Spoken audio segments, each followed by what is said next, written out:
That means if you hate anyone, whatever the ground produces, you will not enjoy the strength anymore. Many times we eat fresh vegetable. Many times we eat the fresh of the fruits. The Bible says because you hate someone, whatever you eat, instead of bringing nourishment to your body, it will bring trouble. Because it will stop yielding its strength for you. Whatever the ground can produce, instead of working for you, it will begin to work against you. God said many of the sicknesses we are carrying about, they are strangers in your life. It came through hatred. Because the ground refused to yield strength to you, it begins to work whatever that is the ground is producing.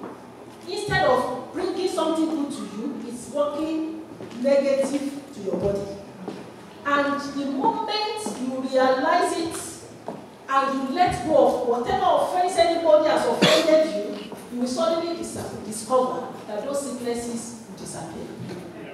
Hallelujah. Amen. I was sharing with my sister about my husband. We thought we were pastors. We were very holy. My husband had this ulcer for over 6 years. Until God encountered us and spoke to him and said, there are some people that you have kept away because you don't like their ways of life. If you hate anyone, you will face a consequence. The reason why you are carrying what you are carrying is because of those people. My husband began to call anyone that he could remember that he has not called for a long time, or they had nothing to do with them. And beloved, with less than a month, every sickness disappeared. Amen. This is 2011. As today, this morning, I have come to let you know that the Lord wants you to return. The Lord wants you to repent. The Lord wants you to begin to take care of your brothers so that it will be well with you. Amen. And peradventure, you are in the service this morning and you have not given your life to Jesus. There is no better time to do it than now. This may be like a joke, but it is true. A man gave his life to Jesus in a church. And when they were giving offering, he said he gave all that he had. As he was going home, he met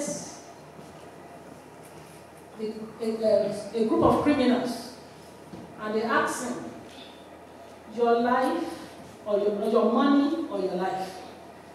If you bring money, we will spare your life. If you don't bring the money, we will destroy your life. So the man told them, I have none. I don't have money, I don't have life. They said, what do you mean? He said, because I was just coming from the church. In the church, they asked me to give my life to Jesus. My life to Jesus.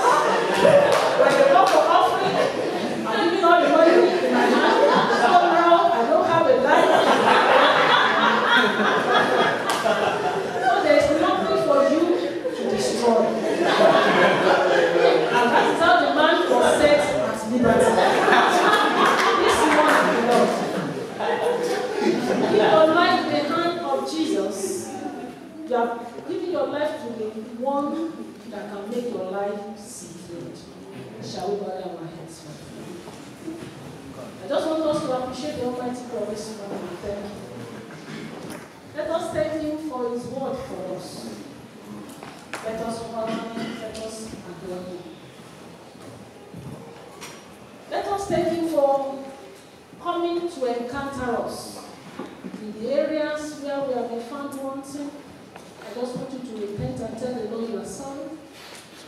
I will be my brother's keeper. For being selfish, I want you to repent and tell the Lord and begin to love others. I want you to begin to tell the Lord, those people that you have You don't want to see you hate, that you are going to begin to look for them and show love to them. That God may heal you and God may set you free. And as we are doing that this morning, if you want to surrender your life to Jesus, you want to say, Jesus, take my life, have it, own it, just stretch up your right hand and wave it unto me, and I will pray for you. God bless you, my brother. Just lift it up and wave it at me, and I will pray for you. God bless you, ma'am. Any other? Any other?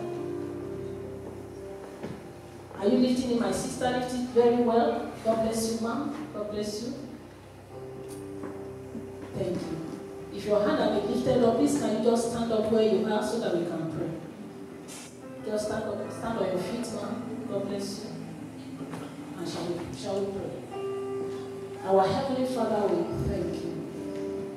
Thank you for your love for us. Thank you for your grace and mercy. Thank you for this, your daughters, oh God, that are standing as a sign of surrender unto you. Say, Lord Jesus, we want you. I pray this morning that you please forgive them every sin they've ever committed. Please write their names in the book of life. Wash them clean by the blood that you shed on Calvary. Give them a new beginning. Give them assurance of salvation. Please keep them secured in you all the days of their lives. In the mighty name of Jesus. And Lord, we thank you for your word that you have sent to us. We have heard you. The grace to make adjustments. Lord, please grant unto us in the name of Jesus. In all the areas, oh God, where we have been found wanting, that today we are carrying sicknesses upon our bodies. Lord, on behalf of your children, we repent. We say, Lord, please forgive us.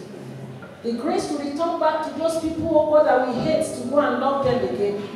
Please grant unto us in the mighty name of Jesus. And few days, few weeks, oh God, to come, let your children return back with testimonies. In the mighty name of Jesus.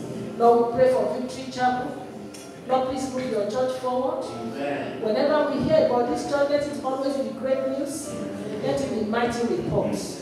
In the mighty name of Jesus. If we don't meet again on earth here, Father, when we get to heaven, Father, let us be there to rejoice with you.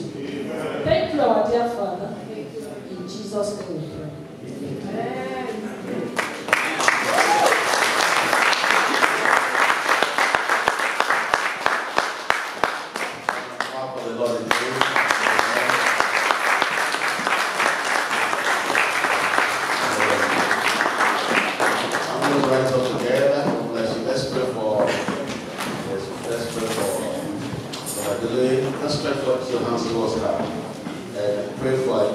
Home, as the journey will be blessed in the mighty name of Jesus, as that God will go with her, that God will open more doors to her, that the Lord God Almighty will keep anointing her. The word that she has spoken here, the Lord will make this word to abide in the mighty name of Jesus.